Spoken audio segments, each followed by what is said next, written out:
దేవుని పరిశుద్ధ నామానికి మహిమ కలుగును గాక. దేవుని వాక్యాన్ని మనం చదువుకుందాం. 2వ దినవృత్తాంతాల గ్రంథము 18వ అధ్యాయము. 2వ దినవృత్తాంతాల గ్రంథము 18వ అధ్యాయము మొదటి నుంచి మనం చదువుకుందాము. మొదటి 3 వచనాలు.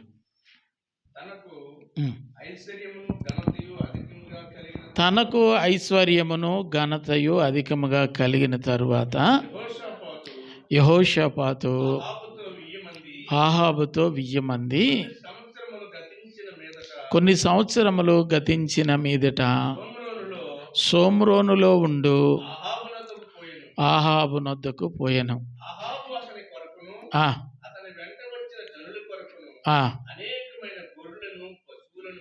కోయించి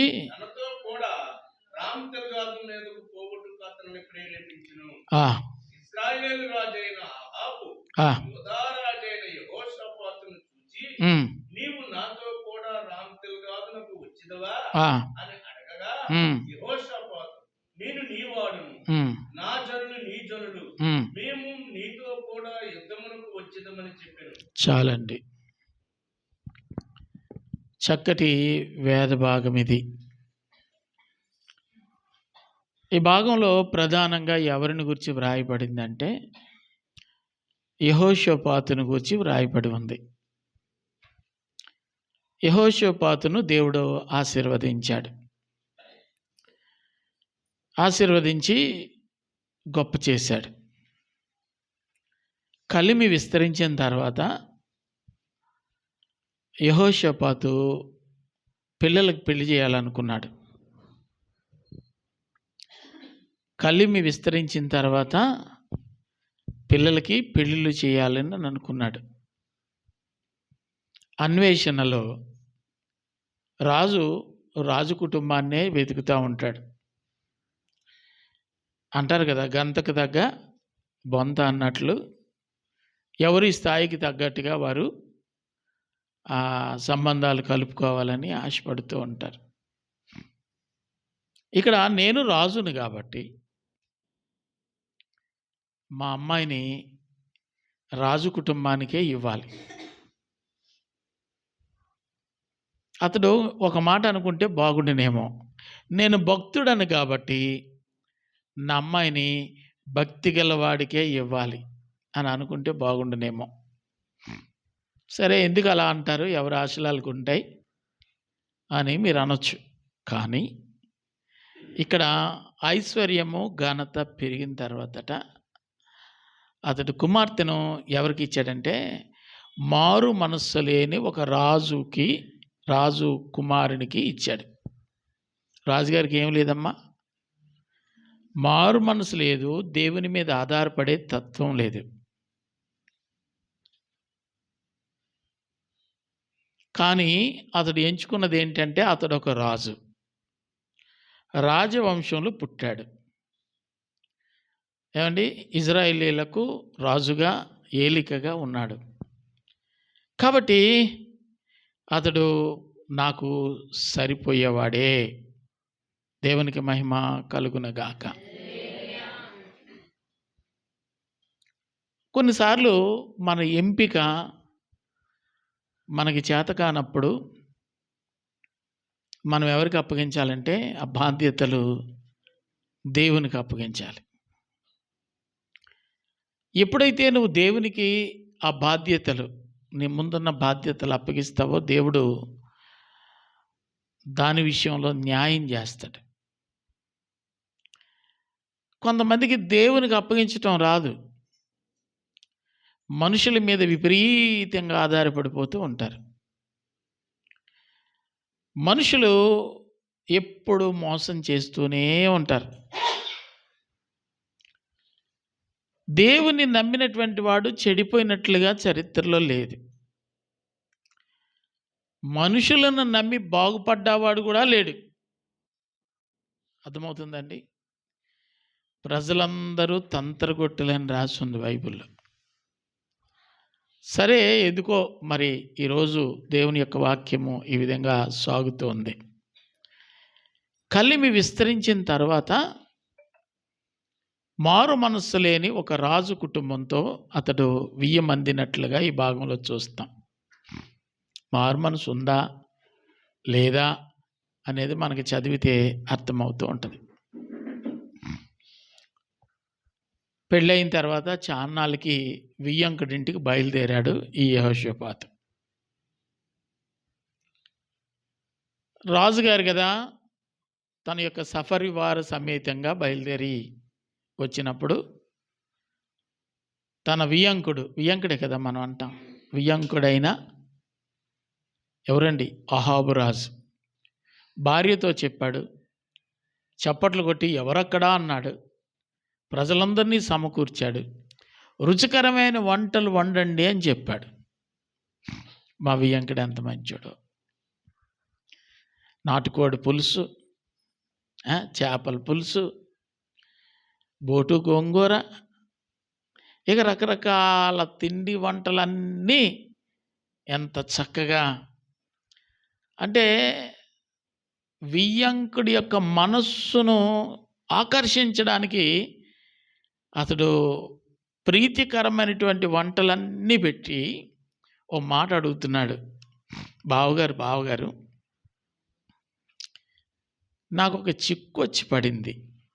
అదేంటంటే మన పొరుగు రాజ్యం, ఆ రాజ్యం పేరేంటండి, రామోత్గిలాదు.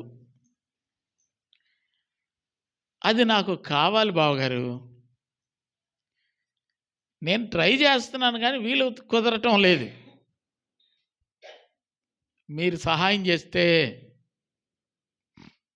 మనం జయించవచ్చు. నీ బలము నా బలము కలిస్తే జయించవచ్చు.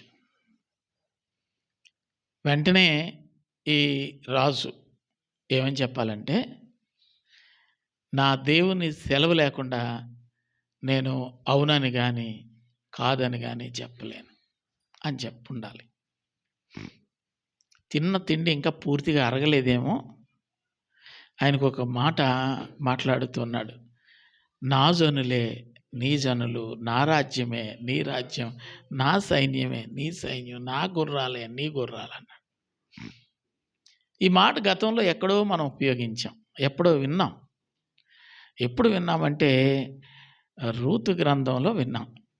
ఆ రూతు అని చెప్పింది, ఒక అన్యురాలు ఏం చెప్పిందంటే, అత్తమ్మా నీ దేవుడే నా దేవుడు, నీ ప్రజలే నా ప్రజలు అని చెప్పింది. శభాష్ అని చప్పట్లు కొట్టాం కదా, దేవుడు కూడా అభినందించాడు. ఇప్పుడు దేవుని ప్రజలైన, దేవుడు ఎన్నుకోబడిన రాజైన యెహోషాపాతు ఏం చెప్తున్నాడంటే నా జనులు నీ జనులు, నా రాజ్యము నీ రాజ్యము, నా సైన్యం నీది, బావగారు మీకు అడ్డేముందండి అన్నాడు. ఒక వ్యక్తిని సింహాసనం మీద కూర్చుండబెట్టేది ఎవరంటే దేవుడు. ఈ బాధ్యతలో నాకు దేవుడు ఇచ్చాడు కనుక దీనిని చక్కగా నిర్వర్తించాలని దావీదు కుమారుడు అనేటువంటి సొలొమోను ఏం చేశాడంటే, నాది అని భావించక, తనకు నచ్చినట్లుగా పాలన చేయక, ఈ ప్రజలు నీవారు గనుక ఈ ప్రజలను ఏ విధంగా పాలన చేయాలో నీ జ్ఞానము నాకు ఇమ్మని వేడుకున్నాడు. సొలొమోను చెప్పిన మాట ఏంటంటే, చిన్నపిల్లోడైనా ఈ ప్రజలు నీ ప్రజలను ఏలటానికి నాకు జ్ఞానం సరిపోదు, కాబట్టి నాకు జ్ఞానం దయచేయి ప్రభువా అని ప్రార్థన చేశాడు. బలులను అర్పించి దేవుని ఒప్పించి తన నైవేద్యాలు దేవునికి ప్రీతికరంగా ఉండేటట్లు చేసి అడిగిన ఆ ప్రార్థనా విన్నపం ఏమిటంటే, నీ రాజ్యము నీ ప్రజలు వారు సురక్షితంగా ఉండేటట్లు పాలన చేయటానికి కావలసిన జ్ఞానం నాకు ఇమ్మని అడిగాడు. నోవహు భయంకరమైన జలప్రలయం దాటిన తర్వాత ఒక బలిపీఠాన్ని కట్టి దేవునికి నైవేద్యం సమర్పించాడు దహన బలిగా.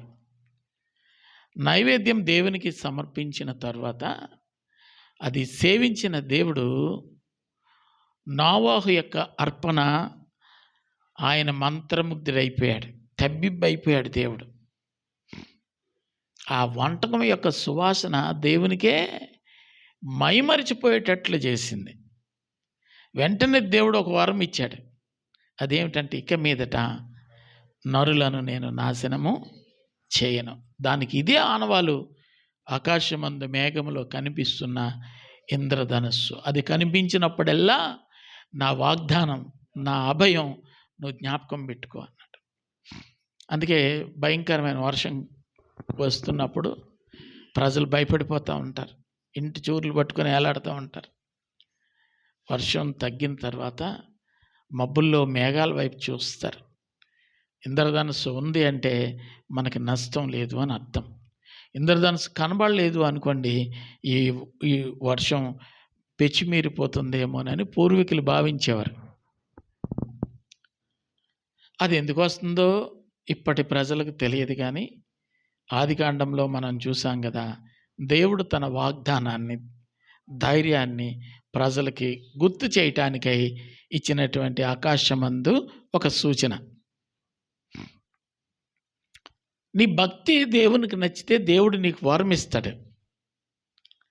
వరం ఇచ్చి నీకు ఒక స్థితిని దేవుడు దయచేస్తాడు. యోహాను సువార్తలో అంటాడు కదా, నీవు నన్ను ప్రేమించుచున్నావా అంటాడు. అవును ప్రభువా, నేను నిన్ను ప్రేమించుచున్నాను అంటాడు. నా గొర్రెలను కాయము అంటాడు. మరలా అంటాడు, నీవు నన్ను ప్రేమించుచున్నావా? అవును ప్రభువా, నీకే తెలియను అంటాడు. నా గొర్రె పిల్లలను మేపుము అంటాడు. మరలా నీవు నన్ను ప్రేమించుచున్నావా అని ముమ్మారు అడిగినప్పుడు నీకే తెలియను ప్రభువా అన్నాడు. ఆయన మందలను ఆయన వశమున ఉంచినట్లుగా భాగంలో మనం చదువుతున్నాం. దేవుని యొక్క ప్రేమను పొందడానికి నీవు చేసే వ్రతం, ప్రార్థన, విజ్ఞాపన పరలోకాన్ని కదిలిస్తుంది, ప్రభావం నీ మీదకి పంపిస్తుంది. అన్యుడైనా సరే, అపోస్తలుల కార్యం 10వ అధ్యాయంలో కొర్నేలి అనే ఆయన ప్రార్థన చేస్తూ ఉన్నాడు. ఆయన ప్రార్థన చేస్తూ ఉండగా దేవుని దగ్గర నుంచి దేవదూత గబ్రియల్ దిగి వచ్చింది. నీ ప్రార్థనలు, నీ ధర్మకార్యాలు దేవుని దగ్గరికి చేరాయి అని చెప్పినప్పుడు అతని హృదయం ఎంతో ఉప్పొంగిపోయింది. అంతేకాకుండా దేవుడు నిన్ను చూసినప్పుడు, నీ కుటుంబాన్ని చూసినప్పుడు నువ్వు మంచి భక్తిపరుడిగానే కనబడుతున్నావు, కానీ రక్షణ లేని కుటుంబంగా కనబడుతుంది. కాబట్టి నీవు రక్షింపబడేటట్లు పలానా చోట సేవకుడు ఉన్నాడు, పిలిపించి వాక్యము బోధించిన తరువాత బాప్తిస్మం పొందటానికి ప్రత్యేకమైన మార్గాన్ని దేవుడు కొర్నేలి ఎదుట దేవుడు ఉంచాడు. ఈ విషయాలన్నీ ఒక్కొక్క వ్యక్తిని గురించి నేను ఎందుకు చెప్తున్నానంటే, మనిషి యొక్క భక్తిని దేవుడు మెచ్చితే ఆ వ్యక్తిని ఆశీర్వదించకుండా దేవుడు ఉండలేడు. దేవుని చేత ఆశీర్వదించబడిన తర్వాత ఆ వ్యక్తి యొక్క నడక ఎలా ఉండాలి అంటే, ఆ అనుగ్రహాన్ని రెట్టింపు అయ్యేటట్లు ఉండాలి తప్ప అనుగ్రహం తన మీద నుంచి తొలగిపోయేటట్లు ఉండడానికి వీల్లేదు. మనోహ యొక్క సంతతి ఎవరంటే సంసోనేనా? సంసోన్ తల్లిదండ్రులు మనోహేనా? పిల్లలు లేనప్పుడు దేవుడు సంతానాన్ని ఇచ్చాడు. వరపుత్రుడు అని చెప్పాలి, అలాంటి వరం కాదు. ప్రపంచంలో ఉన్న బలిష్ఠులందరికంటే బలశాలి అయినటువంటి వానిని కుమారుడిగా ఇచ్చాడు. ఒక మాట చెప్పాడు, ఇతనిలో ఈ ప్రభావం ఎప్పటికీ పోకుండా ఉండాలి అంటే అతడు ఇట్టి కార్యములు చేయకూడదని చెప్పాడు. మద్యము, అతడు పుట్టే వరకు తల్లితో చెప్పాడు, మద్యం తాగకూడదని చెప్పాడు. పుట్టిన బిడ్డకు క్షౌరం చేయకూడదని చెప్పాడు. అర్థమవుతుందండి? నిబంధనలు పెట్టి ఆ కుటుంబానికి ఒక వరపుత్రుడిని దేవుడిచ్చాడు. తల్లి అబ్బాయి తల మీద క్షౌరము పడకుండా జాగ్రత్త పడింది. కుమారుడు యవనస్తుడు అయిన తర్వాత అతని ఎదుట చుట్టూరు ఉన్న రాజులు రాధ్యాలు నిలవలేని బలమైనటువంటి వ్యక్తిగా దేవుని చేత నియమించబడిన తరువాత ఏ విధం చేతనైనా ఇతన్ని అడ్డు తొలగించుకోకపోతే మనకు విజయం రాదు లేదు అని అక్కడ చుట్టూ ఉన్న శత్రు రాజులు భావించినప్పుడు వాళ్ళు యుక్తిగా ఒక అమ్మాయిని ఎరవేసి ఇతని మరణ రహస్యం తెలుసుకోమని చెప్పినప్పుడు దేవుడిచ్చిన ఆయుష్ యొక్క రహస్యాన్ని ఒక వేశ్య మాటలు నమ్మి చెప్పేయటం వలన ఏమైందో తెలుసండి, తన ప్రాణం పోయేటువంటి, తనకున్న బలాన్ని కోల్పోయేటువంటి స్థితిని చేతులారా తెచ్చుకున్నాడు. దేవుని పిల్లలమైన మనం అర్థం చేసుకోవాల్సింది ఏమిటంటే, దేవుడు నీకు ఇచ్చిన బలం, నీకు ఇచ్చిన ఘనత, నీకు ఇచ్చిన గౌరవం, నీకు ఇచ్చినటువంటి ఆశీర్వాదం, ఐశ్వర్యం నీకు ఇష్టం వచ్చినట్టుగా ఖర్చు పెట్టుకుంటావని కాదు, నీ ఇష్టానుసారంగా అధికారాన్ని ఉపయోగించుకుంటావని కాదు. అది దేవుని యొక్క రాజ్య వ్యాప్తి కొరకై, దేవుని యొక్క మహిమ కొరకై వాడబడే విధంగా ఉండడానికి దేవుడు మిమ్మల్ని బలపరుస్తూ ఉంటాడు, నడిపిస్తూ ఉంటాడు, ఆశీర్వదిస్తూ ఉంటాడు. ఇక్కడ జరిగింది ఏమిటి అని ఆలోచన చేస్తే, ధనము ఘనత విస్తరించిన తర్వాత పెళ్ళిళ్ళ దగ్గరకు వచ్చేసరికి అతని నిర్ణయం సరి అయిన విధంగా తీసుకోలేకపోయాడు. ఆయన నిర్ణయం ఎలా ఉందండి? అహాబుతో వియ్యమందినట్లుగా మనం చూస్తున్నాం. అహాబు వచ్చినటువంటి అతిథికి సత్కారం చేస్తున్నాడు అనుకున్నాడు, కానీ ఆయన మాయను గుర్తించలేని అవివేకపు స్థితిలోనికి యెహోషాపాతు దిగిపోయాడు. ఎప్పుడు లేనోడు ఇన్ని గొర్రెలు కోస్తున్నాడేంటి, ఇన్ని మేకలు కోస్తున్నాడేంటి, ఇన్ని రకాల పులుసులు వండిస్తున్నాడేంటి, ఇన్ని రకాల పిండి వంటలు చేయిస్తున్నాడేంటి? ఎప్పుడైనా అనుమానం రాదా? ఏమండి, వియ్యపురాలు అడిగితే, అమ్మ మీ ఆ అమ్మాయి అత్తగారు ఎలాంటి వాళ్ళు అంటే, దాంతోటే వచ్చి పడింది పాస్టర్ గారు అంతా. అమ్మ అత్తోరింటికి వెళ్ళి వచ్చావు కదా, మీ అత్తగారు ఎలాంటిదంటే, అత్త దగ్గర కొంచెం జాగ్రత్తగా ఉండాలండి ఓయ్ అంటారు. అందరూ చెప్పే మాటలే. మరి అలాంటి జాగ్రత్త ఇక్కడ ఎందుకు ఇతను తీసుకోలేకపోయాడు? భోజనం పెట్టగానే, విందు సిద్ధపరచగానే తబ్బిబ్బైపోయి ఏం చేశాడండి? నా జనులు నీ జనులే, నా రాజ్యం నీ రాజ్యం, నా సైన్యం నీ సైన్యమే. ఈయనకెక్కడది సైన్యం, ఈయనకెక్కడది రాజ్యం, ఈయనకెక్కడది బలము, ఈయనకెక్కడది ఘనత? అది దేవుడు తనకిచ్చాడు. దేవునికి మహిమ కలుగునగాక. ఒకసారి అంటాడు యాసావుతో, యాకోబు అంటాడు, యెబోకు రేవు దగ్గర నుంచి ప్రార్థన ముగించుకొని తెల్లవారి బయలుదేరినప్పుడు తన అన్నయ్య అయిన యాసావుని ఎదురుపడినప్పుడు చెప్తాడు, వీరు ఎవరు అని యాసావు అడిగితే, నాకు ఎవరిచ్చారట? నీ దాసుడనైన నాకు దేవుడు దయచేసిన పిల్లలు.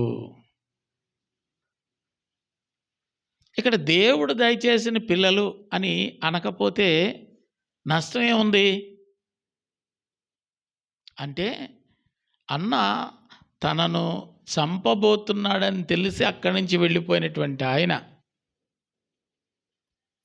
తిరిగి వచ్చిన తర్వాత శత్రుశేషము రుణశేషము ఉండకూడదని బైబిల్లో ఒక మాట ఉంటుంది. ఒకడు దేశాంతరం పోయి తన యొక్క ద్రాక్ష తోటలను వేరొకరికి అప్పగించి మరలా తిరిగి వచ్చినప్పుడు నా తోట నాకు అప్పగించండి అని పనివారిని పంపితే కొట్టి గాయపరిచారని చూస్తాం.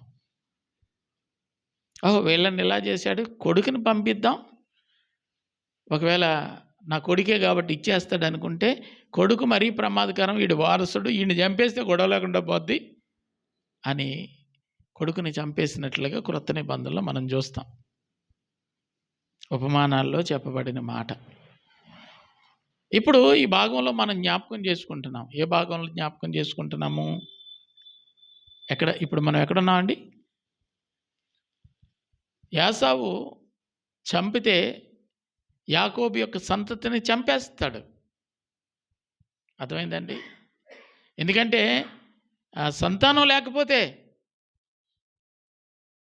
వంశాభివృద్ధి ఉండదు కదా. అప్పుడు నేనే జ్యేష్ఠుడనని, నా సంతతే భూమి మీద విస్తరిస్తారనే కుట్ర ఒకవేళ తనకుందేమో. అందుకే తనేం చెప్తాడంటే వీళ్ళు దేవుడు నాకు ఇచ్చిన పిల్లలు, అంటే వాళ్ళ మీద నాకు అధికారం లేదు, దేవుడు నాకు ఇచ్చాడు అని చెప్తాడు. కాబట్టి దేవుడు దయచేసిన పిల్లల్ని ముట్టడానికి ఇజ్రాయేలీలలో ఆచారం లేదు. దావీదు అంటాడు సౌలుని గురించి, సౌలేమో దావీదుని చంపాలని ప్రయత్నం చేస్తే ఒక సమయంలో సౌలు ఒంటరిగా దొరుకుతాడు. దావీదు పగదీర్చుకునే సమయం ఆసన్నమైంది. కానీ దేవుడు అభిషేకించిన వారిని నేను ముట్టనని చెప్పాడు. దేవుని స్వాస్థ్యాన్ని స్వార్థం కొరకు వాడుకోకూడదు. ఇది ఇప్పుడు మనం ధ్యానించుకునేటువంటి మాట. దేవుని శక్తిని, దేవుని ఘనతను, దేవుని యొక్క గౌరవాన్ని మన సొంతానికి వాడుకోకూడదన్నమాట. నీ సైన్యం నువ్వు నిలబడితే ఈ రామోద్ గిల్గత్ జయించొచ్చి బావగారు, ఇక పేరుండిపోద్ది. మీ అమ్మాయికి సారీ ఏం పెట్టావని నేను అడగలేదు, కానీ అర్థమైందా? ఇది మీ అమ్మాయికి శాశ్వత రాజ్యంగా ఉండిపోద్ది. సరే అన్నాడు. ఏమన్నాడండి? సరే అన్నాడు. తర్వాత ఎందుకైనా మంచిది కొంచెం ప్రార్థన చేసి మన ప్రయాణం విజయవంతం అవుతుందో లేదో తెలుసుకునే ప్రయత్నం చేస్తే బాగుంటుంది. బావగారు, ఇక్కడ ఎవరైనా ప్రార్థన చేసి ప్రవచించే సేవకులు ఉన్నారా? అబ్బే లేకే 400 మంది సుమారు ఉన్నారు. వాళ్ళందరినీ పిలిపిస్తాను, ప్రార్థన చేస్తాను. వీళ్ళందరినీ గ్రౌండ్లో పెట్టారు. ఇప్పుడు యుద్ధానికి వెళ్ళడానికి దేవుని యొక్క చిత్తం ఏమిటని అడిగితే తిరుగులేని విజయం వచ్చేస్తుంది. ఇంకొకటి యాక్షన్ సిద్దికి అనేవాడు ఇనప కొమ్మలు తగిలించుకొని వచ్చి ఇలా తిప్పేసి ఇలా నువ్వు దున్నేసి శత్రువుని సర్వనాశనం చేసే వరకు విడిచిపెట్ట, విజయం నీదే అని దేవుడు చెప్పమన్నాడు అన్నాడు. అందరూ మొత్తగా అంటుంది ఇలా చెప్తుంటే ఎక్కడో చిన్న అనుమానం ఒకటి ఏడిచింది ఇతనికి. క్రైస్తవుడే, భక్తుడే, అబద్ధికుడే. మనసులో ఎక్కడో చిన్న వేలెత్తి ఇంతమంది ఇలా చెప్తున్నారు, ఇంకా వీళ్ళు కాక ఇంకెవరు లేరా మన రాజ్యంలో? ఎందుకు లేరండి, ఒకడున్నాడు పనికిమాలుడు, ఎప్పుడు నా మీద ఏడుస్తానే ఉంటాడు. వాడు పనికిమాలుడు, ఎప్పుడు నా మీద ఏడుస్తూనే ఉంటాడు. నేనంటే వాడికి కెట్టదో.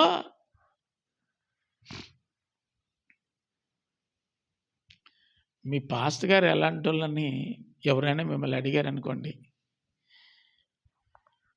పాస్టర్ గారిలో మంచి చూస్తారు, పాస్టర్ గారిలో మైనస్లు కూడా చూస్తారు.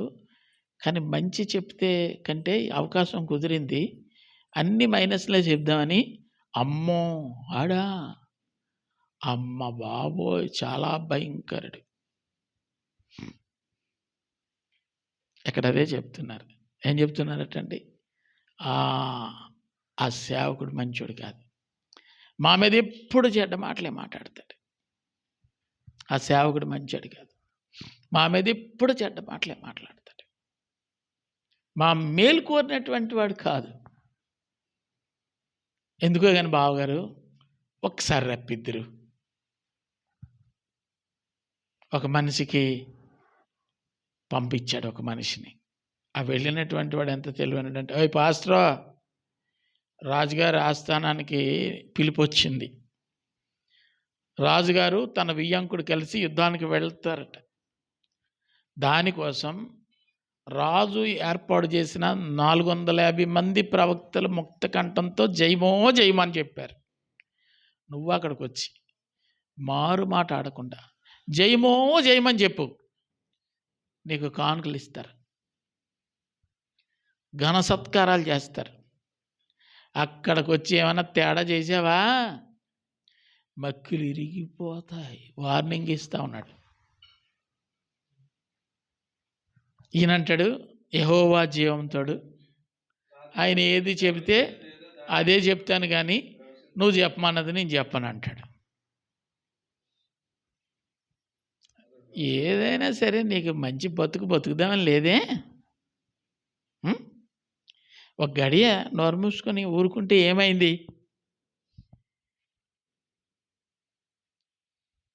ఈయన దేవుని సన్నిధిలో ఉండటం వల్ల నాకు నా దేవుడు బయలుపరిస్తేనే కానీ మనుషుల యొక్క సంతోషానికి తగినట్లుగా నేనైతే చెప్పలేనన్నాడు. ఒరేయ్, ఈ పాస్టర్ గారికి ఏదో జ్వరం వచ్చిందని చెప్దాం కానీ ఈయన్ని తీసుకెళ్ళి చీకటి కొట్లో పడేసేయండి అన్నారు. ఆయన చెంప మీద కొట్టి గాయపరిచి ఆయన ఒక గదిలో బంధించేశారు.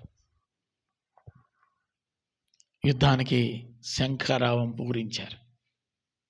యుద్ధంలోనికి వెళ్ళేటప్పుడు ఈ అహాబు చెప్తున్నాడు, బావగారు మీరు ఉంటే గింటే కింగ్ లాగా మీరు ఉండాలి. అర్థమైందండి? ఎలా ఉండాలటండి? కింగ్ లాగా ఉండాలి. కాబట్టి నా రాజవస్త్రాలు కూడా మీరే ధరించుకోండి, నా రథం మీరే ఎక్కండి, నేను సైనికుడిలాగా సామాన్యుడిలాగా వస్తాను. ఎందుకంటే మీ పక్కనే మీలాగుంటే నేను తగినోడు కాదు కదా. మీ అంతటికి ఏమి దూపం వేసాడు. ఈయన పొంగిపోయాడు. మా ఆయన గుర్తించలేకపోయాడు. అయ్యారు మా వియ్యంకుడు ఎంత గౌరవం, నేను కుర్చీలో కూర్చుంటే ఆయన కింద కూర్చుంటున్నాడు. మా వియ్యంకుడికి నేనంటే ఎంత గౌరవం. ఆయన బెడ్రూమ్ నాకు ఇచ్చేస్తాడు, వరండాలో పడుకుంటాడు. మా ఎరకాడు ఏంటనుకుంటున్నారు? ఆయన బైక్ ఇచ్చేసి ఏమంటే సైకిల్ మీద వస్తాడు. మా ఎరకాడు ఏంటండి నేనంటే కాళ్ళు రగరేసేస్తున్నాడు ఒక పక్క నుంచి. యుద్ధంలోనికి వెళ్ళిన తర్వాత యుద్ధం ముమ్మరంగా సాగుతుంది. అవతల రాజు ఏం చెప్పాడంటే, సైన్యం పాపం అమాయకులరా, సైనికులు సామాన్యుల జోలికి మీరు వెళ్ళకండి. మనకి కావలసిన వాడు ఎవడంటే ఆ దేశపు రాజు అయినటువంటి అహాబు ఏ రథం మీద ఉంటే ఆడిని దుమ్ము దులిపేయండి, కానీ మిగతా వాళ్ళ జోలికి వెళ్ళొద్దని చెప్పాడు. వీళ్ళు అమాయకులు కదా. రాజుగారు రథం మీద వస్తున్నారు, చక్చక్క యుద్ధంలోనికి వస్తున్నారు. మన గురుగారు చెప్పారు, వేసేయండి అంటే తల బాణం వేసేసారు. ఈ బాణం ఎప్పుడైతే యెహోషాపాతుకి తగిలిందో ఆయన కేకలేయడం మొదలెట్టాడు. ఏం చేయడం మొదలెట్టాడండి? కేకలేయడం మొదలుపెట్టాడు. ఎలాంటి కేకలంటే, అయ్యో బాబో. ఇందాక వెళ్ళేటప్పుడు కేకలేస్తే ఎంత బాగుండునో. ఎప్పుడండి చెప్పండి అమ్మా? ఎప్పుడు? యుద్ధానికి వెళ్ళేటప్పుడు దేవుని దగ్గర కేకలేస్తే ఎంత బాగుండునో. అప్పుడు వేయలేదు కేకలు అయ్యగారు. ఇప్పుడు కేకలేస్తున్నాడు పీకల మీదకి వచ్చేసరికి, బాబోయ్ అమ్మోయ్ బాబోయ్. ఎప్పుడైతే తాను ఆ విధంగా కేకలేసి రోధిస్తూ ఉన్నాడో వాళ్ళకి అర్థమైపోయింది పాపం. ఎవరికి అర్థమైంది? అవతల శత్రువులకి అర్థమైపోయింది. అయ్యో, వీడేమో మనం వెతుకుతూ ఉన్న రాజు కాదు. ఈయన ఎవరండి? మనం వెతుకుతున్న రాజు కాదు. కాబట్టి అతని జోలికి వెళ్ళకండి అని చెప్పి విడిచిపెట్టమని చెప్పాడు. దేవునికే మహిమ కలుగునుగాక. అందరు గట్టిగా స్తోత్రం చెప్దామండి. మరొకసారి గట్టిగా స్తోత్రం చెప్దాం. గాయాలతో బయటపడ్డాడు. చదువు నాయన. చెయ్యండి. ఏ మీరైనా చదవండారా పిల్లలు? 35 చదవండి మరి.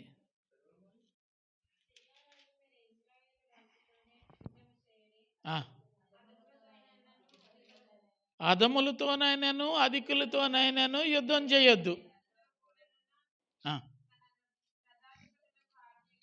ఆజ్ఞ ఇచ్చాడు. కాగా వాళ్ళు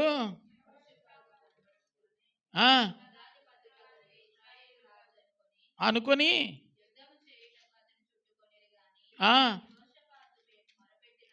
యెహోషాపాతు మొర్ర పెట్టినందున దేవునికే మహిమ కలుగునుగాక. శత్రువుకి యెహోషాపాతును విడిచిపెట్టాలనే ఆలోచన ఎప్పుడు వచ్చిందంటే, అప్పుడు గాయాలతో ఉన్నటువంటి యెహోషాపాతు దేవునికి మొర్రపెట్టాడు. ఏడ్చాడనుందా, మొర్రపెట్టాడనుందా? బాధ తట్టుకోలేక బతిమలాడుకుంటాడు వెళ్ళి, ఒరే బాబు నేను రాజుని కాదురా అని. కాదు, మొరపెట్టాడంటే ఎవరికి? దేవునికి. అప్పుడు తేడా వచ్చేసింది. స్వరం వేషమేమో అలాగే ఉంది, స్వరమేమో తేడా వచ్చేసింది. యాకోబు ఇస్సాకు దగ్గరికి ఆహారాన్ని సిద్ధపరచుకొని వచ్చినప్పుడు ఆ బాధ్యతలు అప్పగించింది పెద్దోడికి కదా. ఇప్పుడు పెద్దోడిలాగే మేక చర్మం కప్పుకొని వచ్చాయి, తండ్రికి ఆహారాన్ని సిద్ధపరిచాడు. చాలా బాగుంది నాయనా, వేట కూర చాలా బాగుంది, నేను ఆశీర్వదిస్తాను, దగ్గరికి రా అన్నాడు ఆ గుడ్డి తండ్రి. ఎందుకు దగ్గరికి రమ్మన్నాడంటే ఎక్కడో చిన్న అనుమానం ఉంది. తడిమి చూస్తే శరీరమేమో యాసావులాగే ఉంది, స్వరం మాత్రం యాకోబులాగా ఉంది. చిన్నప్పుడు పాఠాల్లో ఒకటి చదువుకున్నా. సమూయేలు లాంటి ఒక భూస్వామి పావురాలు పెంచుతున్నాడంట. దానికి రోజు గింజలు వేస్తూ ఉంటే కాకి తినటానికని ఆతృతపడి, నేను కూడా పావురం అయిపోవాలని చెప్పి రోజు నీటిలోనికి వెళ్ళి శ్మశానానికి వెళ్ళి బూడిదలో మునిగి వచ్చి పావురాలతో పాటు గింజలు తినేదంట. ఒకరోజు వర్షం వచ్చింది, రంగు వెలిసిపోయింది, రూపం బయటపడింది. అర్థమవుతుందండి? అలాగనే ఇక్కడ స్వరాన్ని గుర్తుపట్టినటువంటి శత్రువు ఇది దేవుని యొక్క బిడ్డ స్వరమే కానీ అన్యుడంటే భక్తిహీనుడైన అతని పేరేంటి, ఆహాబు స్వరము కాదు. ఎందుకంటే ఎప్పుడు ప్రార్థన అటువంటి ప్రార్థన చేయలేదు, ఎప్పుడు మేము వినలేదు. ప్రార్థన బాహాటంగా చేసి గట్టిగా మొర్రపెట్టినటువంటి అనుభవము అతన్ని ప్రాణాపాయ స్థితి నుంచి బయటపడేసింది. అర్థమైందండి? దేవునికే మహిమ కలుగునుగాక. ఎంత దెబ్బ కొట్టావు బావా, ఎంత దెబ్బ కొట్టావు బావా అంటాడా? ఈలోగా ఈడెక్కడున్నాడు చూసి ఈడికి ఒకటి వేసారు గట్టిగా. గురు చూడకుండా వేస్తే వెళ్ళి తగిలేసిందంట. ఆడు ఇష్టం వచ్చినట్టు ఇస్తే ఈడికే వచ్చి తగిలిందంట. చచ్చిపోయాడు. అడ్డం పెట్టుకొని దేశాన్ని సంపాదించుకుందామని అనుకొని మోసపూరితంగా ప్రార్థనా పరుడైనటువంటి యెహోషాపాతును దారి మళ్లించి మోసం చేయాలనుకునేవాడు కుప్పకూలిపోయాడు. కుప్పకూలిపోయాడా? చచ్చిపోయాడు. అది 4వ వచనంలో. మొదటి రాజుల గ్రంథం 22 అధ్యాయంలోని 4వ వచనంలో ఏం చెప్పాడో ఎవరు? మొదటి రాజుల గ్రంథం 22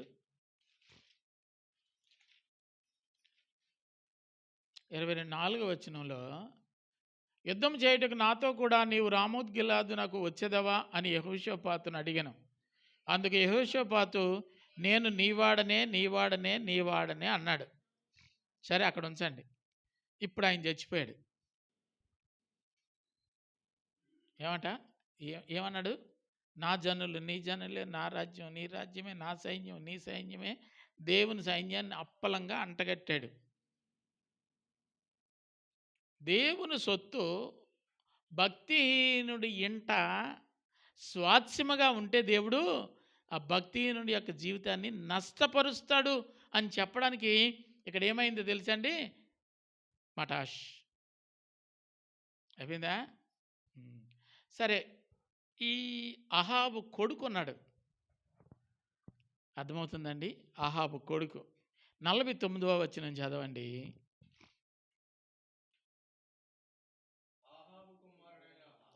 అహాబు కుమారుడైన అహజ్యా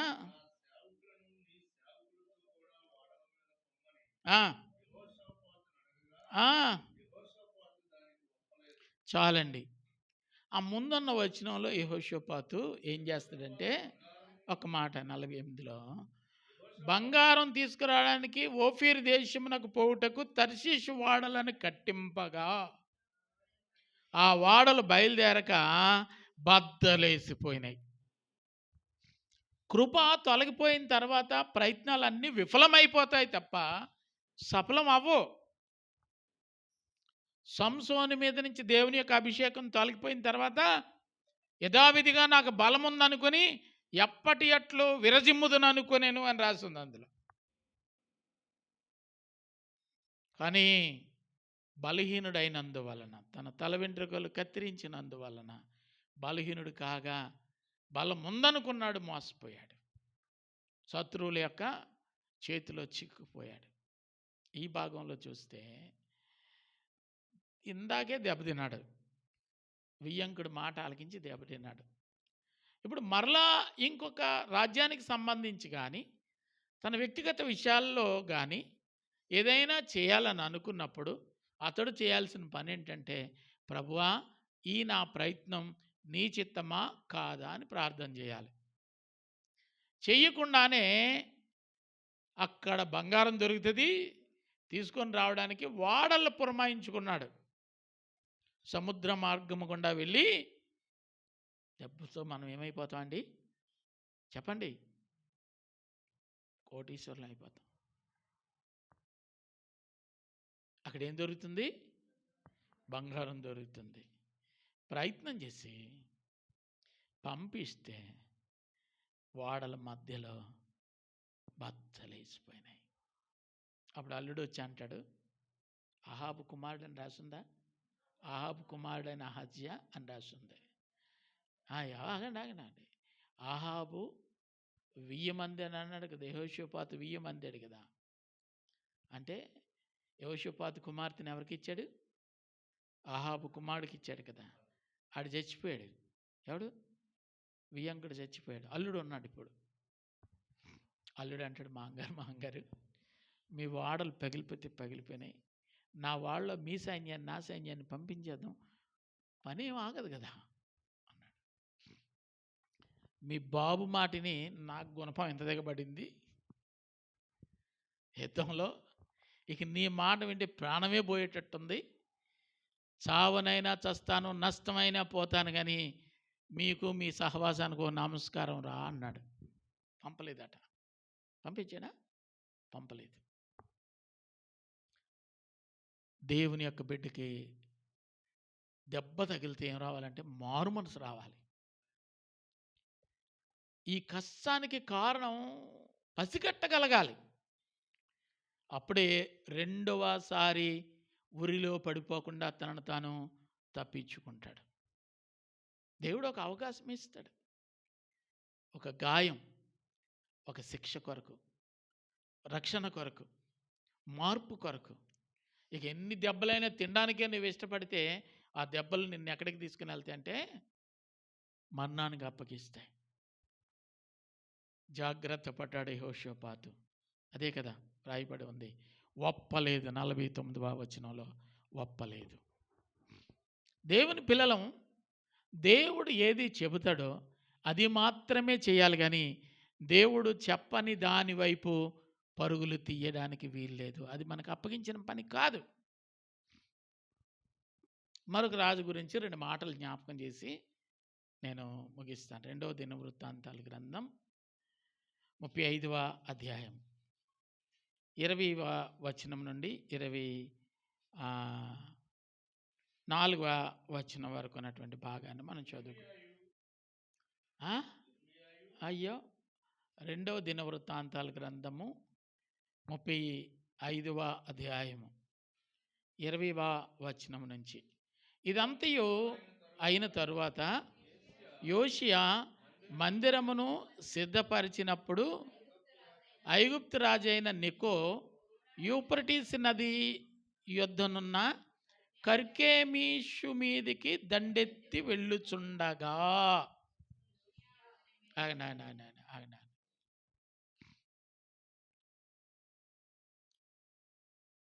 ఈ యోషియా మందిరమును సిద్ధపరిచినప్పుడు ఆ ముందున్న భాగంలో యోషియా భక్తి జీవితం, ఆయన అనుసరించిన విధానం ఇదంతా ఉంటుంది. దేశం ప్రశాంతంగా ఉంది. ఇప్పుడు ఆరాధన చేస్తే బాగుంటుందని ఆరాధన కొరకు అన్నీ అలంకరించి సిద్ధపరిచారు. ఇప్పుడు ఈరోజు పండగ ఏమ్మా, అంతే కదా. ఆరాధన కొరకు యుద్ధాలు చేశారు, విజయాలు సాధించారు, ఏమండి, ఘనత వచ్చింది, గౌరవం వచ్చింది, అంత బాగుంది. కృతజ్ఞతగా ఇప్పుడు ఏం చేయాలి?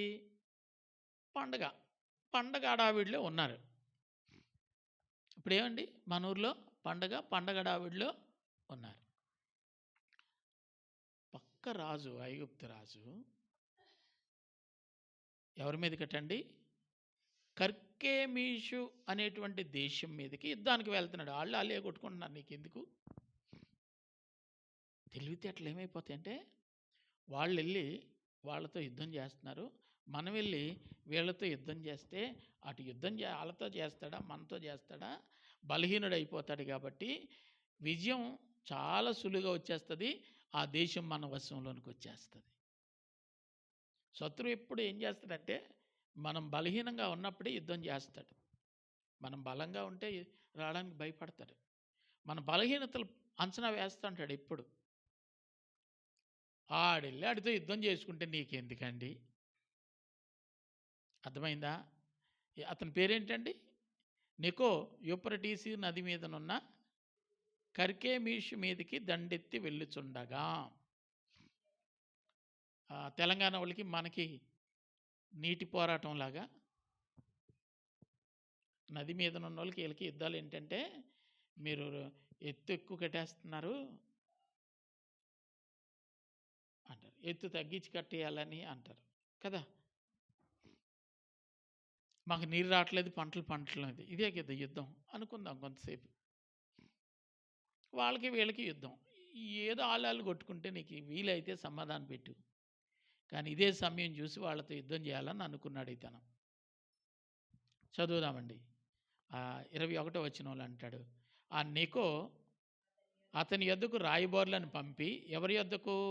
యోషియా యొద్దకు రాయబారులను పంపి, అయ్యా, మీకు మాకు యుద్ధాలు లేవు, మేము సమాధానంగా ఉన్నాము. నాకు తెలిసి పూర్వం నుండి, నా చిన్నప్పటి నుంచి ఎప్పుడు మీకు మాకు ఏ విధమైనటువంటి విభేదాలు లేవు. ఇప్పుడు నేను యుద్ధానికి వెళ్తున్నాను, కానీ మీ మీదకి కాదు కదా నేను వచ్చింది.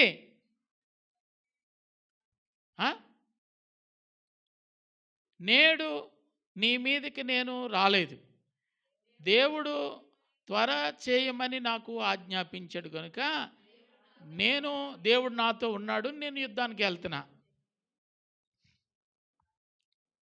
వెళ్ళమని దేవుడు చెప్పాడు. ఎవరితో చెప్పాడటండి? ఐగుప్తు రాజుతో దేవుడు చెప్పాడట, నువ్వు యుద్ధానికి వెళ్ళని. కాబట్టి నేను యుద్ధానికి వెళ్తున్నా. నీ మీద యుద్ధానికి రావట్లేదు నేను. నీకు నాకు శత్రుత్వం లేదు. కాబట్టి మనం పోరాడుకోవడానికి కుదరదు. అవసరమైతే కూర్చొని మాట్లాడుకుందాం అంటే ఇతనేమంటాడట అండి 22వ వచనంలో, ఆయన ఎంత బ్రతిమలాడినా ఇతను ఒప్పుకోకుండా యోషియా అతనితో యుద్ధము చేయాలని ఆశించాడు. యుద్ధము కోరి అతని యొద్ద నుండి తిరిగిపోక మారువేషం ధరించుకొని వినక లోయలో యుద్ధము చేయవచ్చెను. దేవునికి మహిమ కలుగునగాక. ఆ యుద్ధంలో ఆడి సంగతి చూద్దాం. ఎవరి సంగతి? నీటి తగులు తర్వాత చూద్దాం, ముందు నేసి అండ్రా అన్నాడు నీకు. 23వ వచనంలో బాణం తగిలి చచ్చాడు.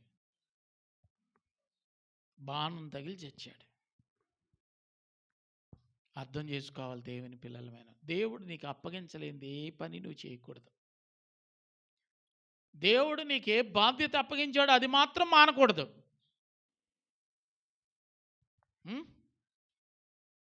మన తెలివిని బట్టి, మన జ్ఞానాన్ని బట్టి, మన చదువును బట్టి ఇలాగ నేను పోతే బాగుంటుందని నువ్వు అనుకుంటే కుదరదు. నీ దేవుడు సెలవిచ్చినట్లే నువ్వు చేయాలి. యెహోవా జీవము తోడు, నేను అవునని కానీ కాదని కానీ చెప్పను. మన ఆలోచన ఎలా ఉండాలండి? ఆయన చిత్తమే. చెప్పండి, ఆయన చిత్తమే, ఆయన చిత్తమే, ఆయన చిత్తమే. దేవుని ఉద్దేశం నా జీవితంలో నెరవేరడానికి నేను ఒప్పుకోవాలి. దేవుని చిత్తం నా జీవితంలో నెరవేరడానికి నేను ఒప్పుకోవాలి. దేవుని ఉద్దేశం నా బ్రతుకులో నెరవేరడానికి నేను ఇష్టపడాలి. నా ఇష్టం నా ఇష్టం నా ఇష్టం అనుకున్న ఇద్దరు రాజులు వారి జీవితాలు ముగిసిపోయినాయి. నేను కాదు, నేను ఎవరినండి? నా దేవుని సొత్తు. ఎప్పుడైతే మనం అలాగూ అంకిత భావంతో దేవునికి మనల్ని మనం అప్పగించుకుంటామో, ఇశ్రాయేలీయులను కాపాడేవాడు, కునికడు, నిద్రపోడు, నిన్ను సంరక్షిస్తాడు, బలపరుస్తాడు, ఆశీర్వదిస్తాడు, నీ కొరకు కావలసినంత భద్రతను అనుగ్రహిస్తాడు. చెప్పిన మాట వినని రాజు ఏమైపోయాడంటే చెప్పుకోవడానికి చరిత్రలో లేకుండా పోయాడు. కలిమి విస్తరించిన, ఐశ్వర్య ఘనతలు పెరిగిన నీవు దేవుని వాడవు. దేవుడు తన కృపా సంకల్పాన్ని బట్టి నీకు ఇవ్వాలనుకున్నాడు, ఇచ్చాడు ఐశ్వర్యము, ఘనత. అది నీ ఆస్తి కాదు, అది నీ సొత్తు కాదు. దేవుడు నిన్ను అనేకుల్లో నిలబెట్టడానికి ఇచ్చినటువంటి ఒక గొప్ప ఇండికేషన్. ఆస్తి సూచన, జనులకు నిన్ను చూపించడానికి దేవుడు ఒక అలంకారప్రాయంగా ఇచ్చింది అది. కానీ దానిని చూసి విర్రవీగడానికి లేదు మనం. కొందరు గుర్రములను బట్టి, రథములను బట్టి, నేనైతే నా దేవుని యొక్క మాటను బట్టి. ప్రార్థన చేద్దాం దేవుని సన్నిధిలో. ప్రభువా, నేను మాట వినని రాజులా కాకుండా మాట వినే భక్తుడిగా నీ పాదాల దగ్గర ఉండడానికి నన్ను సిద్ధపరచండి అయ్యా. నీ మాటలో ఆశీర్వాదం